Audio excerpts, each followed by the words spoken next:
i po čemu će se zapravo pamtiti hrvatsko predsjedanje Europskom unijom? Evo, hrvatsko predsjedanje Europskom unijom koje je bilo dugo pripremano i u koje je uloženo toliko truda vrijednih i pametnih ljudi sa velikim iskustvom, nažalost je i obilježeno pandemijom koju naše generacije nisu pamtile, tako da je prebačeno na jedno virtualno predsjedanje. Ono što mogu reći je samo da čestitam, jer je fantastično pod ovim okolnostima izvedeno. Sve ono što se trebalo uraditi sa urgentnim mjerama kako bi se pomoglo i deblokirala Evropska unija da funkcionira i bez oklijevanja između sjevera i juga, da se otvara protok roba, da se smire neki tonovi koji su dolazili ogorčeni zbog nekih situacija koje su nastajale u zemljama Evropske unije. Sa staloženošću i smirenošću je dovođeno do situacija i kompromisa, tako da smo imali jednu koordinaciju i mogu reći da smo samo ponosni sa koliko takta je izvedeno i provedeno ovo čitavo predsjedanje i nikad se neće znati koliko je iza kulisa i tihe diplomacije odrađeno da se smire tenzije i da se Europljani osjete zaštićeni na svakom svom dijelu. Znači, mi ne smijemo zaboraviti da je i Zagreb pretrpio jedan potres strašni koji je ostavio čitavu zemlju u šoku, ali i kroz to Vlada je nastavila sa funkcioniranjem, znači nastavljeno je i sa predsjedanjem. Vi nikad niste osjetili da je išta na uštrb odrađeno i te koordinacije.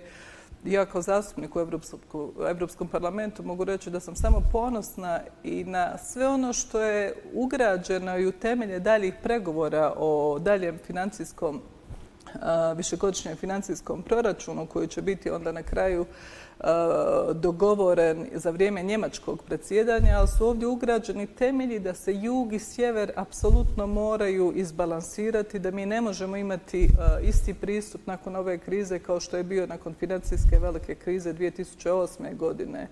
Da se ne smije ići na uštrb kohezijskih fondova koji su za Hrvatsku itekako značajni, jer je Hrvatska zemlja članica koja je najmlađa i najmanje koristi imala od ovih fondova. Sve ono što je za Hrvatsku bilo ključno ugrađeno je u dokumente i u temelje svih daljih zaključaka koje ćemo imati, koje na svu sreću nećemo mi morati donijeti, ali jednostavno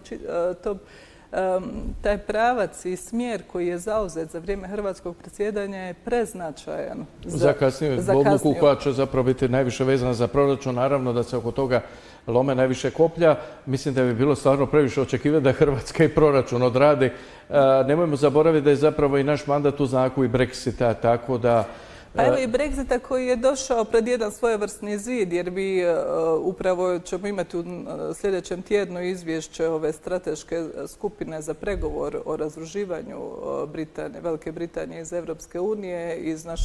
Mi imamo znači, tu skupinu u našem Europskom parlamentu koja vodi te pregovore i znamo da je tu jedan veliki zastoj napravljen. Ja nikada nisam ni očekivala da će se moći ispregovarati, ali čak i ova kriza je dovela do toga da vi od strane Britanaca ne traži se produženje. Znači, imamo još jednu ozbiljniju situaciju gdje se može doći do ovog hard Brexita koji niko ne želi, gdje će posljedice i za jednu zemlju, kao što je Velika Britanija, i za ekonomiju Europske unije mogu biti dalekosežne.